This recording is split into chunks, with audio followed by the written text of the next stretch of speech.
मना तो नहीं कहा था कि अगिया छोड़ कर कौनो काम धंधा कैली और करे वरंग नहीं मना कहा था।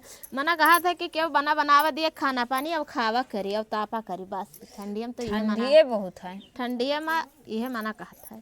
नीरज भैया। हाँ रोशन भाई। ठंडिया में यार बड़े दिक्कत है, कौरा बरत है, चलो ताप लिया। हाँ यार आज थोड़ा सेक लिया था यार। हाँ रोशन अगिया कितना मजा आ। अरे बहुत बढ़िया आज है यार। आजकल ना भैया हाँ आइटमों से बढ़िया मलवन से अगिया लागत है। हाँ यार सही कहा थे दोस्तवा। हमें आग मिल जाए ना तो आइटम का लात मार दिया अगिया। हम अपने यार दिना रतिया वही बैठा रही यार घी पे यार।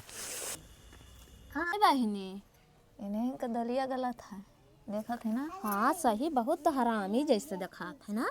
इन्हें बस करो यही कत्तियाँ हैं। कुछ लागत है उपाय करे पड़ी हमें। हाँ ते कर हम इन्हें का पलझाई था। हाँ हाँ पलझाओ।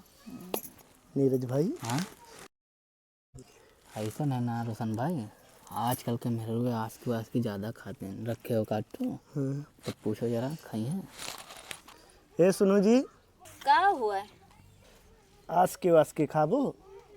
तारे सब आज की खवाया है कि लंगड़े ही करे आता उठ चला जाता ना डंडा उठाए का बहुत तेज हमारा बचा दी था नया से निकलो।